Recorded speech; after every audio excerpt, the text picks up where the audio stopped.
Let me know when you're ready, Tabby. Let's give them a few moments to come in. And there's more people up there already. There we go. And if we could ask if Elaine is already in or if she is a different Elaine. Okay. Are you ready, Tabby? Yes. Okay. No, we're recording. Okay, good. It is 6 p.m. So I'm going to call the Dover Municipal Water Task Force public forum meeting to order. We have a special agenda tonight, so that will involve a presentation by the engineer engaged on behalf of the town to work on a feasibility study with respect to the municipal water system. For those, I think most of the people here know everyone, but I'm not sure that everyone here or online knows everyone, so I am going to do quick introductions. I'm Patrick Lagrange. I'm chair of the Municipal Water Task Force and a member of the Select Board. To my right, Randy Capitani, who's vice chair of the Water Task Force. Joining us at the end of the table, Diane McCormick, who is an alternate to the task force. Alan Block is secretary. Rich Werner, I think you all know, is also a member of the task force, and there are several others here. Dan Tomke, who's part of the group on behalf of Mount Snow, Ken Westby, who is part of the group on behalf of North Branch Fire District, and Peter McDonald, who is also an alternate. So thank you to everybody, to all of those folks for all the work they've been doing so far. Also at the table with us is Chrissy Haskins from Dufresne Group. I will let her introduce herself further as part of the presentation. So the process of considering a municipal water supply of Dover arose out of the concerns identified during the 2024 town planning process. Questions were raised during that process about issues of water quality and availability and the potential implications for property value, economic development, and fire protection within the city or within the town. The concerns that were raised had to do with adequacy of water, as well as risk of potential contaminants. I think there have been stories here we've all heard in the town about PFAS contamination by the school. And I know in my case, and in the case of some others, folks have different other things in their water like manganese and iron and the like. So this was something that was considered during the town planning process and fed into the recommendations to the town that led to the formation of this group. So the consideration of a water task force was one of the key initiatives identified in the plan, passed along to this group to manage the process. The first action in conducting that consideration was to perform a feasibility study. There was another feasibility study performed 15 years ago or so. I'm not going to I'll let Chrissy talk a little bit about that. So her work is effectively an update of that study. Our format tonight, Chrissy will lead off with a presentation, and then we'll open up for questions, because I think she believes she could probably answer 90% of the questions in the context of her presentation, maybe a higher percentage. We're going to have Rich moderate the discussion. And comments. Questions and comments, thank you. Rich is going to moderate the discussion. Those of you who know him as a regular moderator at our annual town meeting. We're going to turn the baton over to him for that purpose tonight.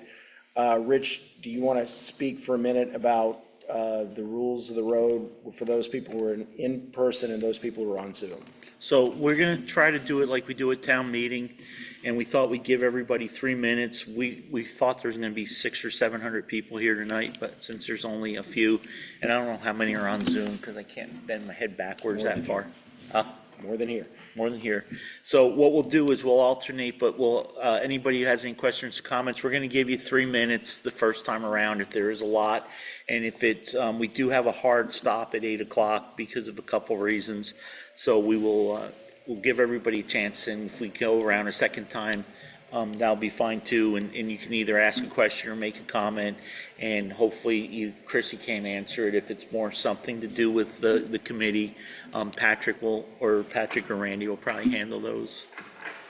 Okay. That's it. For those who are on Zoom, you'll notice that you're muted, and both your audio and your video are muted. We apologize for not being able to show you or leave an open mic. Several town meetings recently have had issues with Zoom bombing and pornographic content posted, so we've had to do this to start. If you do have a question or a comment, please raise your hand, and Tabby, the zoning administrator, who's keeping an eye on such things, will work you into the flow as Rich calls upon people for questions or comments. We want to make sure that everybody has a chance to have any questions they have answered or make any comments they feel appropriate. So with that, I'm going to step aside, let Rich take over as moderator, and Chrissy, you're going to come over here, I guess. I think we're good. I'm in this screen. Oh, Okay. you're in, so stay there, Patrick. Oh, okay. And I'll Okay, stay so here. we're gonna, again, Chrissy's gonna introduce herself. We're gonna give her half an hour to 40 minutes. She's got a presentation. It will be available on the town website. Yep. After tonight. We did ask that you hold questions, and we'll be fair, and everybody will get to ask any questions. And we just ask that, you raise your hand and be recognized. Just don't yell anything out. And Chrissy Haskins from the Dufresne Group, she's the principal engineer up there. Thank you. Oh, switch mic. I'm sorry. All right, there we go. Thank you. Good evening, and thank everybody for being here. So Chrissy Haskins with Dufresne Group. We are a civil engineering firm specializing in municipal water and wastewater throughout Vermont and New Hampshire. Tonight, we're going to focus on the survey results and respond to some of the questions and comments that we received. So we're going to just dive right in here. There we go. Okay. So Patrick alluded to some of the history here. Basically, water system planning has been ongoing for decades in Dover. In the late 80s and early 90s, the public safety director, Bob Edwards, worked with some of the developers and with Mount Snow to try to create a Route 100 and commercial water system to supply fire protection to an area starting at Mount Snow and extending to the West Dover Village and Historic District. Ultimately, the primary developer on that effort created his own fire protection system for his development utilizing a pond, diesel fire pump, and hydrants. In the mid-2000s, driven by several factors, including a residential, privately owned public water system chronically running out of water, the concurrent development of the Mount Snow Master Plan, the availability of significant federal funding, that was when the American Recovery and Reinvestment Act came out, and the state's recognition that West Dover had the largest concentration of public water systems in the state. So because of all those factors, together, the town worked with a group representing a vast array of interests to study the feasibility of a consolidated public water system. This group included the fire department, North Branch Fire District, select board, developers, business owners, residents, and others. The study by Phelps Engineering explored the potential for consolidating Dover's privately owned public water systems into a municipal system. Following a public meeting in the summer of, I think it was the summer of 2010, the project did not advance. Although there were a couple attempts by various groups in the years immediately after that to attempt to revise the scope of the project or coverage area. In the past few years, the Dover Planning Commission was working on the town plan update and identified growing concerns about the continued availability and quality of the groundwater from common aquifers, leading to the recognition that there may be a future need for consolidated water to serve areas of the town. The approved 2024 town plan included objectives, policies, and actions related to continuing exploration of the development of a municipal water system, to provide a more reliable source of groundwater. This resulted in the select board appointing this committee and making funds available to have the 2010 study updated and to perform public outreach to determine the level of interest and support in such a project.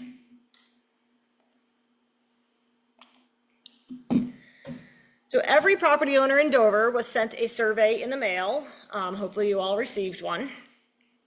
So this included all residential properties, full-time residents, seasonal, second homes, condos, commercial properties, undeveloped land, every property owner in Dover.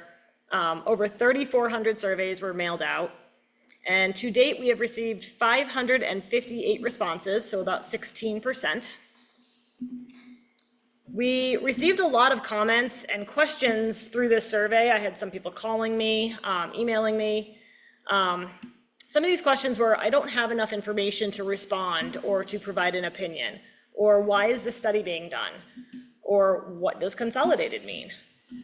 So for anyone who is frustrated with a lack of information ahead of the survey going out, I apologize, but I also thank you for taking the time to complete it anyway.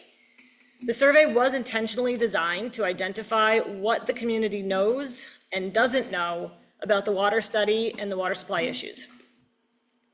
We intentionally did not provide checkboxes for potential benefits or drawbacks or other concerns because we didn't want to lead your answers. We wanted to know what you think, what information you feel you're missing, and what questions that you have. I didn't want to come in here and talk to you for 30 minutes about information you already know or that isn't important to you. The questions and comments we received on the survey guided the agenda for tonight's presentation to focus on what you want to learn about and to answer your questions. The survey is part of a data gathering process, and as such, we needed to complete it early in the project before all of the answers are known. So some of the questions I will be able to answer tonight. Whoops. And some of them will be answered later in the project. And some of them I won't be able to answer. Your town select board and your community are going to answer those. So to everybody who did take the time to complete and submit your surveys, thank you. Your responses are very helpful and are greatly appreciated. So we have a couple charts here. On the left, we have survey results broken down by location, and on the right by land use. So approximately 87% of respondents of the survey to date, this is as of yesterday, they own, 87% own property in West Dover. Considering West Dover is more densely developed, that was pretty much expected. On the right, the responses were overwhelmingly 96% from residential properties. This included year-round residents, seasonal residents, second homeowners. The land uses covered in the other category included 15 undeveloped land-only properties, 4 commercial properties, and 2 utility properties. Considering the lack of commercial responses, the committee reached out to the economic development to help get the word out to businesses about the survey. It is possible some business owners didn't get the survey because they're not property owners, they could be renting. However, they are directly affected by water usage, and it is important to hear what they have to say. So we do expect to receive more responses over the next few weeks. The final report is going to include all of the results from all of the responses we receive. And if anything changes significantly from what we're presenting tonight, we can provide an update at a future public meeting.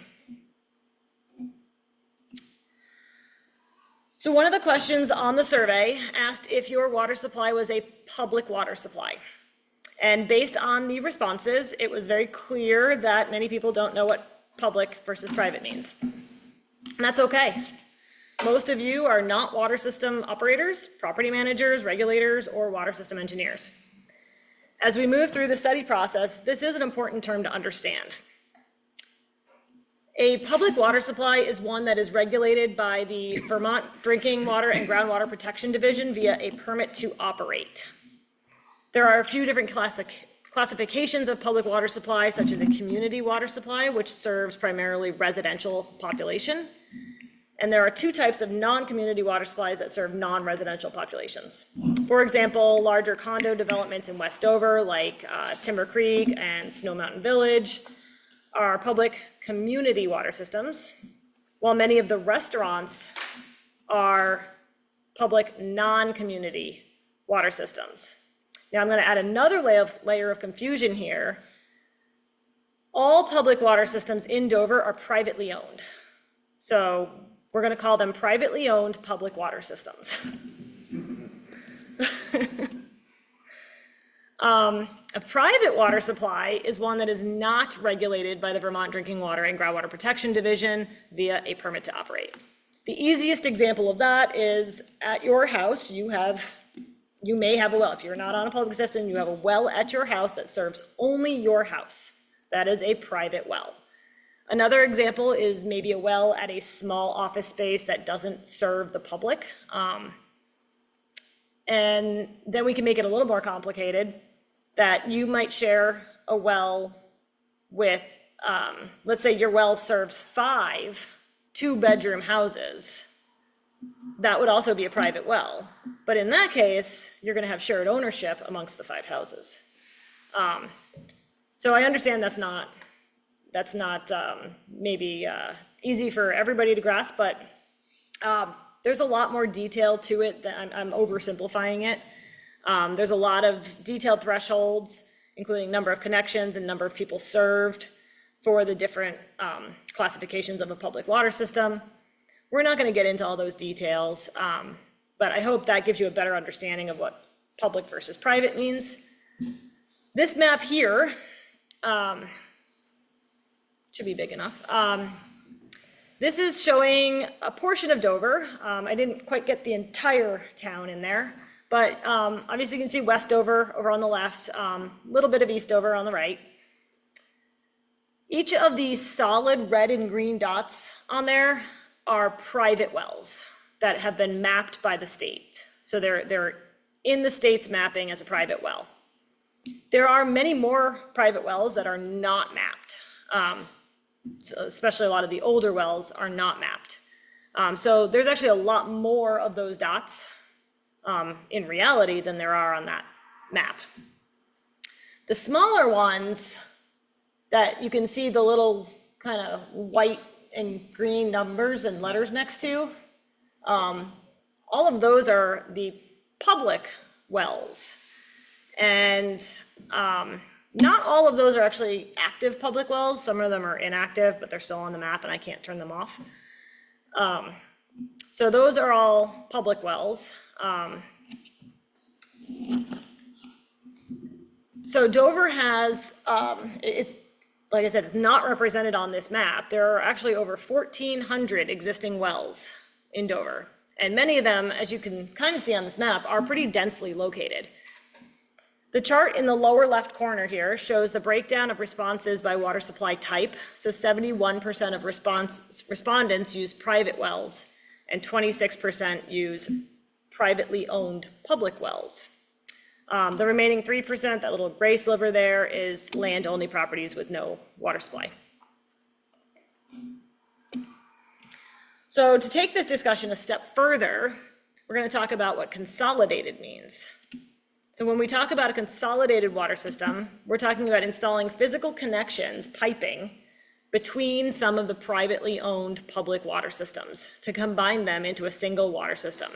So my little example up here, if we connect 8 privately owned public water systems with new piping, we utilize some of the existing wells, some of the water treatment, water piping, some of the water storage from those existing 8 systems, we connect it all together, then those 8 systems would then become the one large public water system. So they 8 systems, connect them all together, it turns into one single large public water system, larger public water system.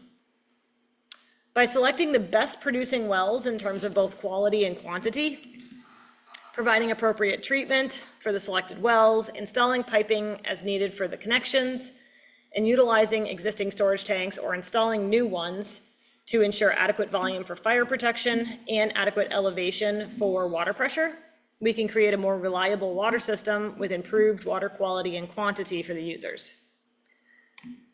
And to be clear, my understanding is that the town is not looking to take privately owned infrastructure from anybody. The study is looking at various alternatives that could be considered to create a more reliable water system and alternatives for the size of the consolidated water system. It's not a one-size-fits-all solution. There will likely be several solutions that could work, and these could utilize existing infrastructure from a variety of different systems through agreements with those systems, install new infrastructure to supplement where needed, and serve a range of population sizes. So when considering a consolidated water system, in addition to considering physical infrastructure, we also need to consider how the infrastructure is going to be managed, operated, and maintained. In the state of Vermont, management of a water system can take several forms, shown on the slide. Local government, municipal management is the most common form of management for a water utility. Municipalities typically have structure and staff to efficiently track costs, develop budgets, and receive payments for use of the municipal system. The expenses and revenues are typically tracked as a separate fund for the utility, an enterprise fund for the utility, and presented as part of the regular budget reports, along with those for other town infrastructure such as roads. The utility budget is separate from the town's general budget, and it does not get voted on. The select board approves a utility budget and sets utility rates based on that budget. Municipalities that don't have utilities currently would need to develop a billing structure, whether based on use or set rates depending on property type. Another local government option is a fire district. And so a fire district is a common model for small villages. You guys have a very well-known one around here, the North Branch Fire District, which manages the regional wastewater system. And I just want to note, based on some of the survey responses, some folks may think that North Branch also handles your water. That is not true. North Branch is solely a wastewater district. The Stratton wastewater and water systems also use a fire district to manage their utilities. Seems to be a fairly common thing around ski mountains. A fire district is a municipal corporation formed for the purpose of managing infrastructure that serves either only a portion of a town or that requires management that is better provided by a separate district entity. A fire district can be formed to manage public water supplies, community wastewater systems, street lighting, sidewalks, and other infrastructures needing special management. Since North Branch already exists in Dover, it would be fairly straightforward for North Branch to assume management of a new consolidated water system, as they already have the support systems in place for operation, maintenance, billing, and management. However, there is also an option to develop an entirely new fire district. And I don't want to put any words in North Branch. We have not talked to them about this. They're not agreeing to do it. It's just one of the options that will be considered. So both municipalities and fire districts are eligible for the Vermont Drinking Water State Revolving Fund, including its subsidies and grants that are available through the fund and through other one-time programs such as the American Recovery and Reinvestment Act in 2009 and the American Rescue Plan Act in 2021. The alternative to government ownership is a non-government or private ownership.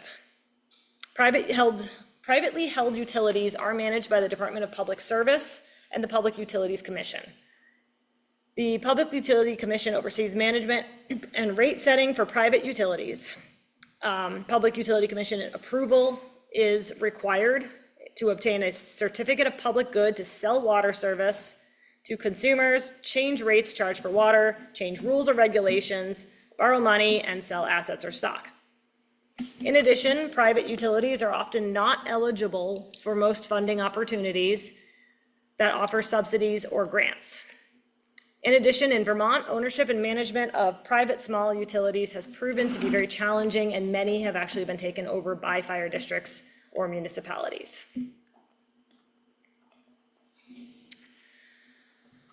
So the survey asked if property owners have experienced any water quality issues or have ever run out of water. On the left, 20% of respondents with private wells answered that they had experienced some type of water quality issue. The typical issues related to iron, which is orange staining on your fixtures, manganese, black staining on your fixtures, sediment, radon, bacteria, taste, and odor. On the right, 10% of respondents with private wells answered that they had run out of water. Some of these were related to equipment failures or malfunctions, like a well pump failure. However, most reported incidents were due to the well running dry during high use times or the well yield decreasing over time. Some respondents reported drilling their wells deeper or fracking their wells to increase the yield. In regard to the public wells, the most significant update to the 2010 study is the presence of PFAS contamination. That means that stands for per and polyfluoroalkyl substances, also known as forever chemicals. In case it's hard to read, that little graphic up there shows various products in our everyday lives that contain PFAS. These include fast food packaging, candy wrappers, shampoos, water-resistant clothing, nonstick cookware, dental floss, nail polish, cleaning products, paint solvents and varnishes, pizza boxes, eye makeup, microwave popcorn bags, firefighting foams, stain-resistant products, and pesticides. And ski wax. And Rich says ski wax. Some PFAS concentrations in Dover, in some of the privately owned public community water systems, so the ones that serve residential developments, some of the PFAS concentrations exceed or are close to exceeding the new EPA MCLG, which is the maximum contaminant level goal. That is 4 parts per trillion. 3 of these water systems were identified in the 2010 study as priority wells for the potential consolidated water system. Preliminary engineering reports have been completed for some of these water systems that have been found to have PFAS, and treatment system design is underway for those systems.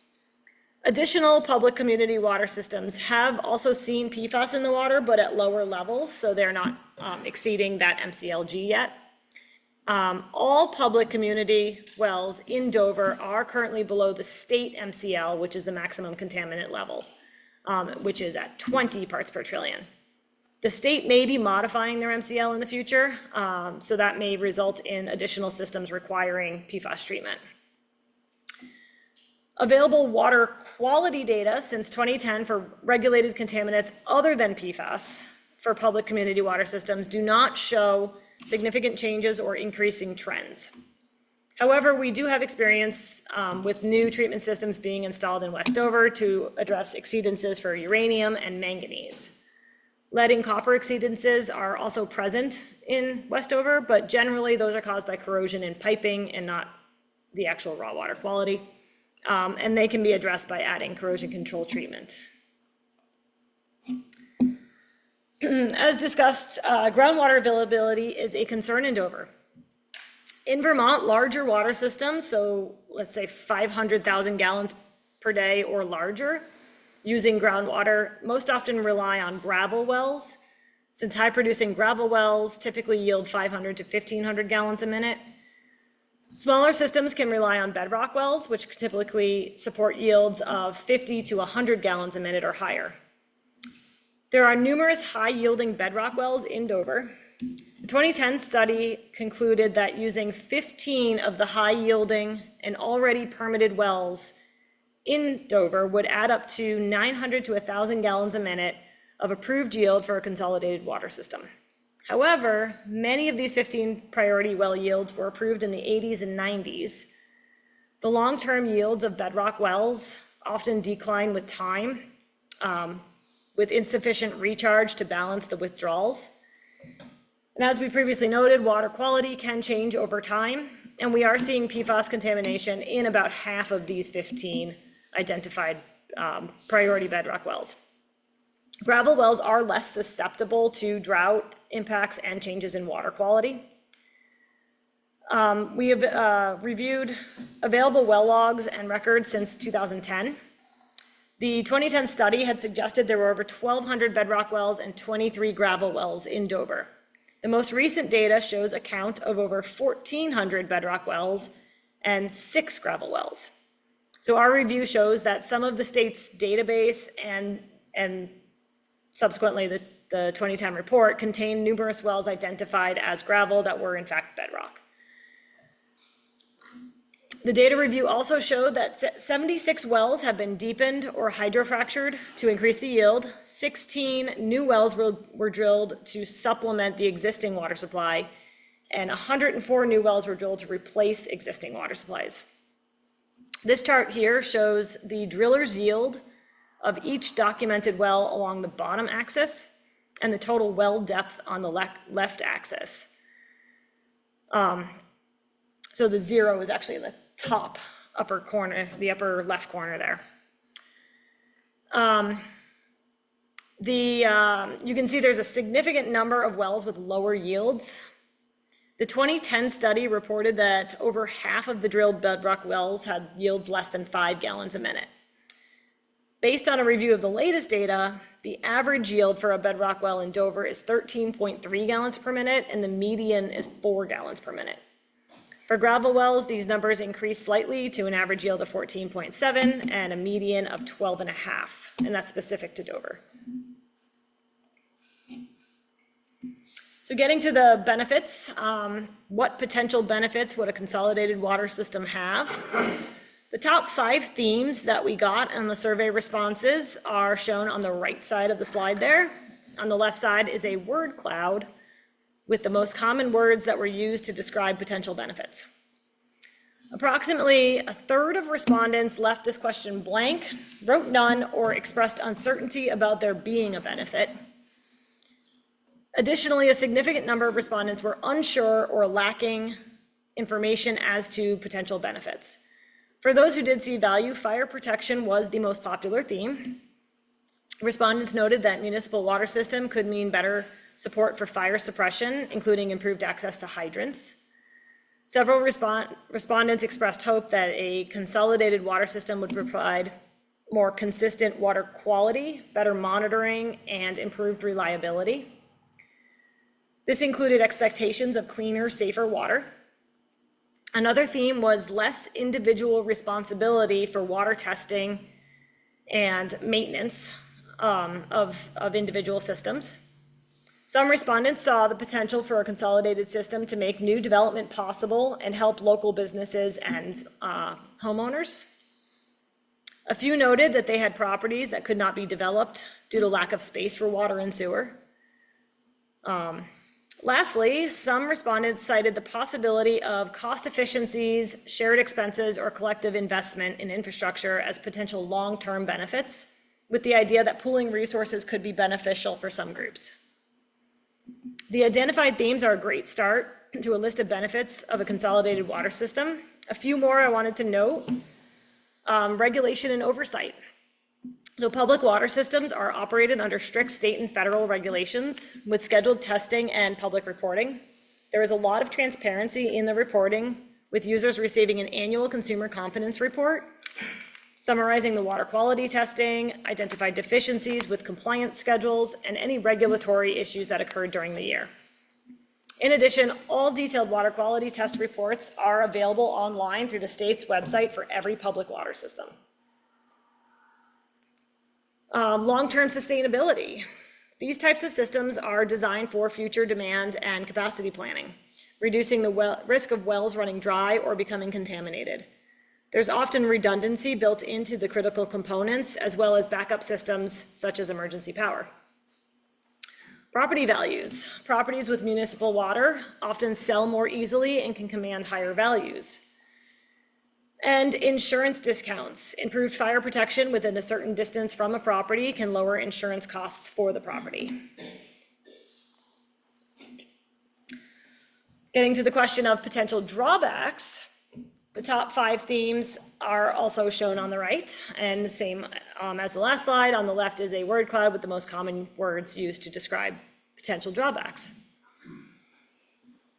Approximately a quarter of the respondents left this question blank, wrote none, or expressed uncertainty about there being drawbacks. Additionally, several respondents were unsure or lacking information as to what the potential drawbacks would be. The overwhelming majority of respondents cited cost as their primary worry. Concerns included the initial expense to build the system, ongoing user fees, connection charges, and potential future rate hikes. Many believe the system would be financially burdensome for individual homeowners, especially those that are satisfied with their existing water supply. Respondents also frequently expressed unease about losing autonomy over their own water supply. Many value the ability to use and maintain their private wells and are concerned about being required or forced to connect to a municipal system. Multiple responses expressed concern about water quality changes, particularly regarding the use of additives such as chlorine or fluoride. Some fear that taste and health could be impacted by switching away from their well water. Construction and installation concerns were common, with residents highlighting potential property disruption, environmental impacts, upheaval from road work, and inconvenience during installation. And some are apprehensive about the potential failures in a centralized system, such as breakdowns, power outages, or slow repairs. There were also worries about the bureaucracy and whether the system would be maintained properly over the long term. So a few items I wanted to address on this. The town would need to decide if connections would be required or not. That's not something that we decide as the engineer or really make any recommendation on. Some towns do require connections in certain areas for water or wastewater, and some don't. Most, I would say, don't. It is entirely a local decision that your town, either the select board or the community, is going to make that decision. The use of chlorine is very common in public water systems. All of the public community water systems in Dover are required to have the ability to chlorinate in the event of a bacteria hit. Some may not chlorinate typically, but they all have chlorination systems. And many public community groundwater systems in Vermont do chlorinate at low levels to maintain safe water in their storage tanks and piping. This is one we get a lot, the use of fluoride. So in Vermont, there is a law that requires the use of fluoride to have a positive public vote. A water system cannot just add fluoride without the community, without voter approval. Many public community water systems in Vermont have measures in place to provide service during prolonged power outages. Generators can be provided at critical sites, such as pump houses and water treatment systems. In terms of environmental impacts, any project receiving state or federal funding is required to complete an environmental review to determine if there's any negative impacts to environmental, social, and cultural resources. If there are, we look at can those impacts be mitigated adequately to comply with the state and federal requirements. And then all public water systems in Vermont are inspected by the state on a regular schedule. Community water systems are inspected on a 3-year schedule. Any deficiencies identified are put into a compliance schedule by the state, and the water system must comply or risk legal action. So for anyone who left one last comment in the any other comments box, the top themes are shown on the slide. Many respondents indicated they do not have enough detail. They want to see cost estimates. They want to obtain more specifics before forming an opinion. We understand this desire for more information and want to remind everyone that this is the beginning of the study. We do not yet have all the answers to the questions. I did receive some phone calls asking, for example, which wells would be used, whether a specific property can connect. We intend to answer most of these questions by the end of the study. We may not be able to answer all of the specifics, as some of those would come later in future phases of evaluation and design. We do have 2 more public meetings coming up. The second will likely be later in the year, once alternatives have been developed, and the third would be upon completion of the report in late winter. I guess it would be late winter 26. So please stay tuned to continue to learn about the study. Respondents frequently noted satisfaction with their private wells and a dislike of unnecessary changes, sometimes emphasizing cost-free water or high-quality existing systems. Cost concerns continue to be prominent in the general comments, including concerns about increased taxes, fees, or being forced to share financial burdens. We often hear that private wells are free and a municipal connection would cost money. However, the private well is not actually free. It does require electricity to operate, and at some point the well pump will fail, or the well may need to be deepened or hydrofrac'd or replaced. Treatment may even need to be added. The cost of all of that maintenance is solely on the property owner for an individual well, or on a smaller group of people for a shared well. Depending on what is needed, the user cost over time may be more or less to the user than the municipal user fee might be. Oops.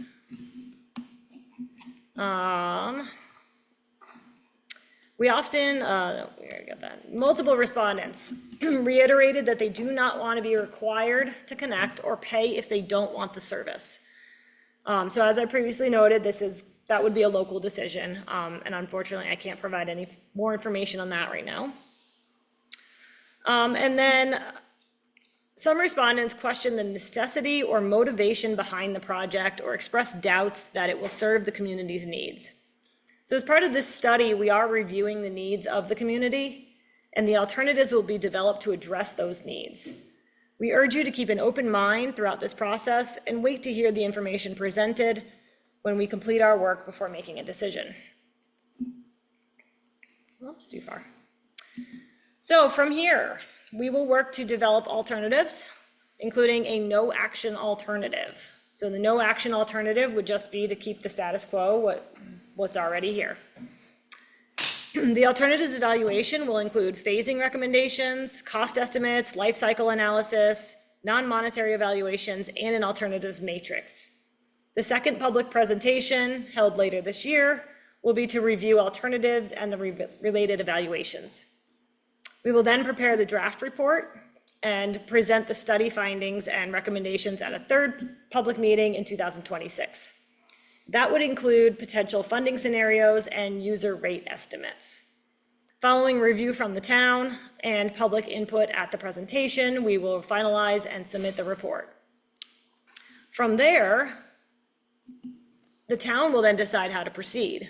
The select board may choose to proceed with a preliminary engineering report for one of the alternatives to further develop and detail the alternative, or they may choose to put the project on hold. The funding for preliminary engineering reports does not require a bond vote or a public vote, so the select board could make that decision on their own, or they may choose to hold a public vote prior to proceeding. These types of projects tend to be studied and reviewed over many years and decades, as is already the case here. They don't often move fast, as they require significant planning and coordination. We encourage you all to continue attending the public meetings and even the regular task force meetings. Please stay in the loop on this, and we will get you more information as the study proceeds. And if you did submit your email address on your survey and entered it correctly online or wrote it legibly on the form, then we will be sending reminders of upcoming public meetings. And just as a reminder, when I send out an email as a meeting reminder, I'm not warning the meeting. Please keep an eye on the town's website and all the proper posting locations for the actual warnings. You can also keep an eye on the Dover Water Task Force agendas and minutes to keep up on what the task force is talking about and the information that I'm providing to them, as well as local publications for any announcements. And that's all I have. Thank you. So I think what we're gonna do is we'll start with the task force people because they've come. Did anybody have any comments or you want to make? Or I'll kick off just, so for anyone who's here or anyone who's on Zoom, and if you know someone who could not be here or couldn't participate today, we are going to put a recording of this meeting on the website. Chrissy, I think we'll put the slides as well too on the website. Yes, that's fine, yes. And then that way anyone who's not here, who wants to hear, will have plenty of opportunity to do that. We also will keep updating. We encourage anyone who wants to monitor the progress of your work or the project as we have things, go to the page on the town website where we put updates for the water task force as we're working through these things, because we'll keep that up to date as much as we can. That's all I have. Can I add something to that? Sure.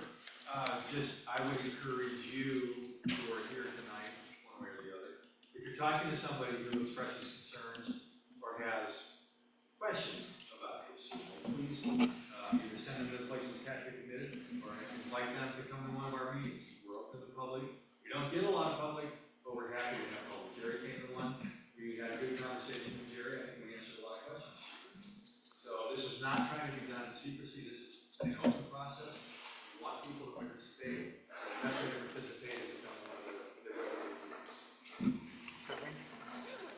Do you like that? Which are like every other Wednesday, so. Yeah, twice a month on Wednesday. Yeah, no, I actually really want to thank Chrissy. This is my first board that I've seen her work. And that's like the skill of being able to do this in a way that's short and yet still has all the information required is a really tough skill. And nice work. Thank you. Okay, so what we're gonna do, I just want to add, I did mention to Chrissy the ski wax thing because I do operate a couple water systems around Mount Snow that Chrissy was mentioning have the high PFAS. And I'm like, why is it so high there? You know, because there's no fire, you know, usually you'll see it around airports or like at the old school where there was a lot of wax used. And somebody said, well, ski wax used to have high chemicals like that. And when you're skiing, it comes off, and then when it melts, it rolls downhill and it gets into the aquifer. And I never thought of that. And also the waterproofing on the ski gear, you know, is a big cause of it too. So it is common to see higher concentrations around ski areas. And I got that from a gentleman from Mountain West in Colorado. So, so what we're gonna do is we're gonna give you 3 minutes. When I start the time for a comment or questions, I'm gonna sit down at 30, when you have 30 seconds left, I'm gonna stand up, so kind of give you a hint. I think what we're gonna do, because the weather's just so terrible, we're gonna give first dibs to a question to somebody who trudged through all this nasty weather to come to a live meeting. And then we'll go to, if there's people on Zoom tab, you can tell me who it is. And then we just ask that when you're recognized, you stand up, just give us your name. If you're a resident, if you don't mind just letting us know, because it gives some context to Chrissy when she takes notes. And then if you have a comment or question, you can go ahead and do it. And if Chrissy can't answer it, we will go to Patrick or one of the task force members. So is there anybody who wants to be first out here in the audience?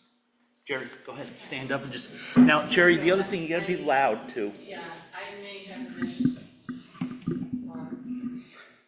what you said at the very beginning, because I'm old now, and I don't have my hearing aids in, but the water, if the town of Dover decides to do this, how would they connect the wells? Because obviously the water has to come from the wells. You'd be in charge of that?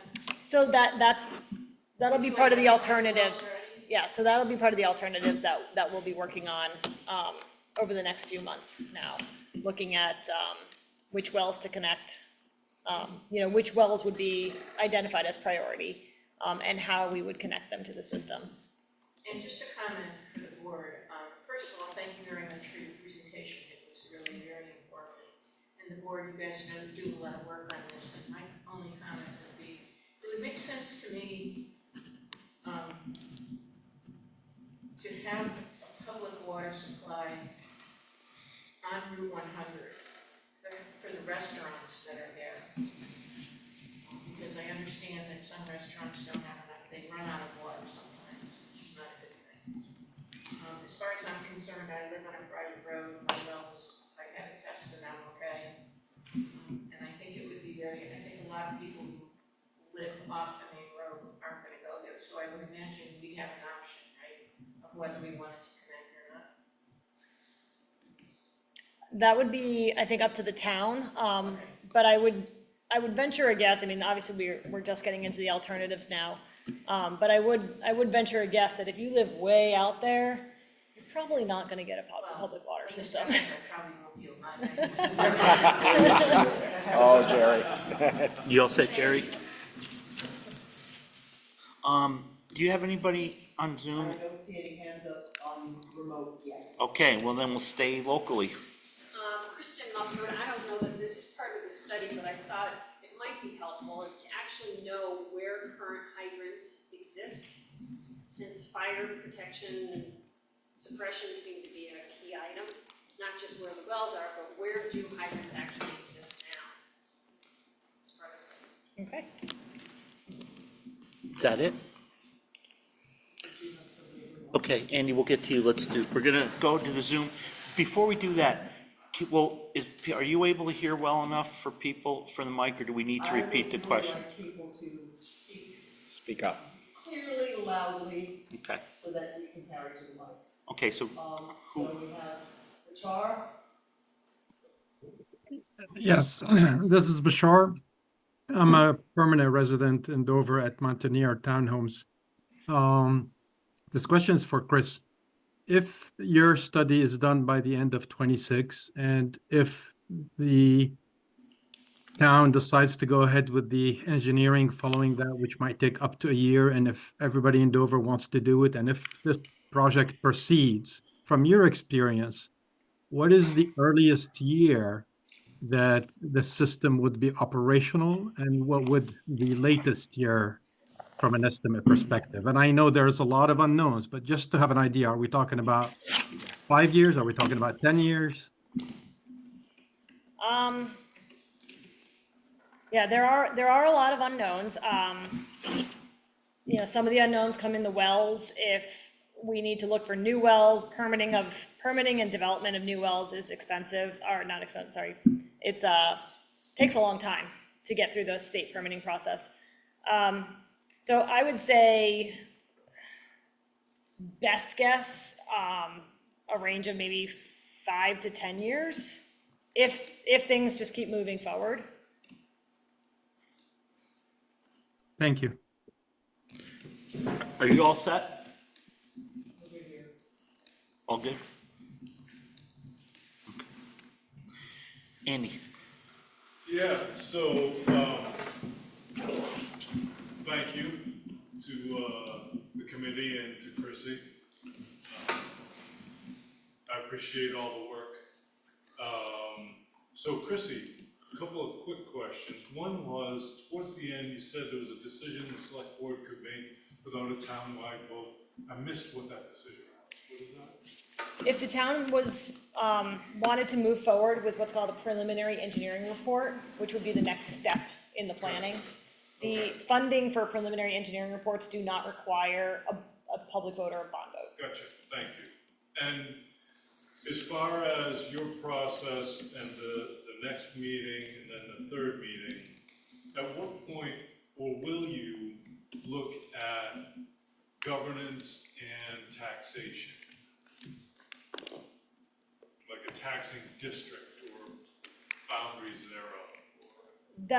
That'll probably be the end of the project, so that would be something that we'd be talking about in the third public meeting. Third quarter, Yes. okay. Cool.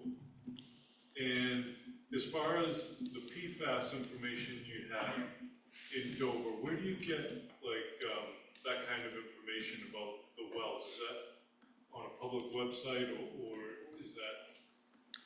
Yes, so there is, on the Department of Environmental Conservation website, under the Drinking Water and Groundwater Protection Division, there's a menu there, and one of the items called searchable databases.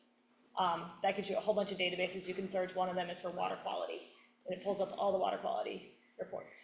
Very cool, very cool. And you said you were going to get more into the need for this, the need in Dover for a water system.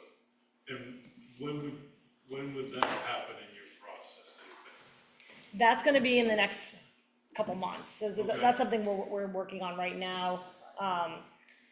Further evaluating the water quality data, the water quantity data that we have, putting it on a map and seeing if there's any geographic trends. Looking at maybe what areas have a bigger need. So that's what's directly upcoming now. So that'll be the second meeting that we discuss that. Thank you very much. You all set, Andrew? Yep. Okay, We have yep, go ahead, just ask him. Dennis Crowley on remote. Who? Dennis Crowley.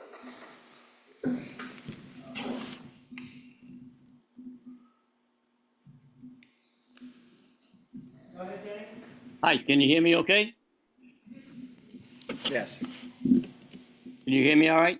Yes, Yes. Dennis, go ahead. Yes. All right, thanks. Just quick, just a couple of things. I'm not an expert with this by any means, but I happen to sit on the select board in my town. We're going through the same issues with this PFAS. One of the questions I'm asking you is it appears that you're going to be taking these large wells, not the smaller wells, but the larger wells and consolidating. Once you consolidate, what I'm concerned about, once you're consolidating, the state's going to step in and make you put a water treatment facility in to take care of the PFAS problem. Right now, I know that you said that the state is 20 parts per trillion, but the EPA is coming out with a mandate that it's 4 parts per trillion. And quite frankly, we're not sure. I think that they finally determined and settled on 4 parts per trillion. Can confirm or deny that? Is that true? I have not heard on whether the legal aspects of the 4 parts per trillion have been settled yet, but I can follow up on that. Yeah, I'm pretty sure it has. We've just had to put in a treatment well in our town. So I am concerned about these large wells coming together and being forced to put in a multi-million-dollar PFAS treatment facility once we realize that it's down to 4 parts per trillion. That's the first question I have. The second question I had is I wouldn't think that our association is a small well. We only have 6 wells, so you wouldn't be looking at us to do that. But it's an enterprise account that you anticipate on setting up from what I heard. So once if this happens and you do happen to set up an enterprise account, with that enterprise account, that a small wells that we're not connected to wouldn't have any cost impact, because the enterprise account, it would be billing only those where wells have been connected. Am I going in the right direction when I'm saying that? So to answer your first question, all of the alternatives that we look at in terms of which wells to use and how to connect them, PFAS, the presence of PFAS will be part of that consideration. So if a well does have PFAS, that'll be a part of whether or not we propose to use it. And if treatment is required, then the treatment would be included in the proposal, in that alternative. As to paying for a water system, not using it, again, that is going to be a town decision. Most towns charge their users for water and or wastewater. However, there is one town I know of in Vermont that does charge everybody in town, regardless if you're connected, for water. And in that case, the town actually voted for that in that particular instance.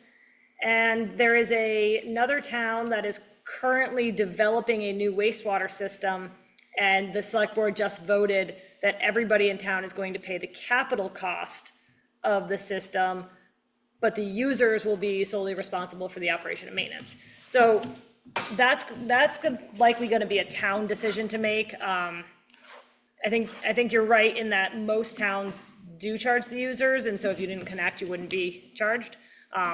But it's going to be based on what the town decides. Dennis, your time was up, so if you could hang tight and if there's anybody else, and we can come back to you, okay, sir? Absolutely. Okay, thank you. Is there anybody else in-house, since we're going back and forth? Yes, go ahead. Okay, Kathy Paragon. I have a private well. The previous owner, when they built condos above him, his well went dry because of their digging a well. He had them replace his well, which is now my well. If the town decides to do this connection, what happens if my well gets affected? You know, if mine goes dry because you've connected above me or around me, and I don't want to connect. So as part of this initial evaluation, we do have a hydrogeologist involved. He's not here tonight, but we are working with a hydrogeologist. He'll be looking at issues like interference. Also, the wells that we're looking at, the existing wells we're looking at are all permitted for a certain yield. We can't exceed that without doing additional testing. We can't just go above that yield. So there would have to be any additional testing to increase a yield of a well, and that would consider interference testing. You all set? Thank you. You got anybody else? No? Is there anybody else in here? We've answered everybody's questions, so why don't, if Dennis would like to, he had one more question, I think. You got everybody? Yeah, Dennis, do you want to ask your last? Not really. I think it's very early in the process here, and I think more information will be coming out. So, I mean, I applaud everybody for looking at the situation, and hopefully we can all come together as a community and come up with a good solution for this. Thank you, Dennis. If everybody's set here then, does anybody from the committee have any last parting comments? No? Do you have any last parting comments? No. Vicki, as a select board member, you have any comments or anything you'd like to? I think that this was a wonderful presentation. It shows a lot of different scenarios that could happen, and I think that I agree, keep an open mind. Let's see where, as we continue to go through this, but this is a good place for everybody to kind of get their heads around all the things that are going to, could impact this, and so I thank you, Well, thank you to the select board for bringing this together. Because she's not a resident of the town, and somebody asked me about, is this gonna be like a town meeting where you get pickles?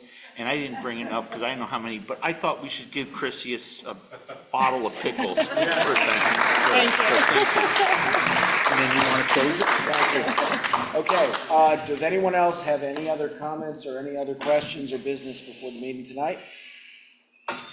May I ask for a motion to adjourn from one of the members? Move to adjourn. I'll second it. And a second. We are adjourned at 7:01 PM. Thank you very much. Thank you, everybody. Thanks, everybody.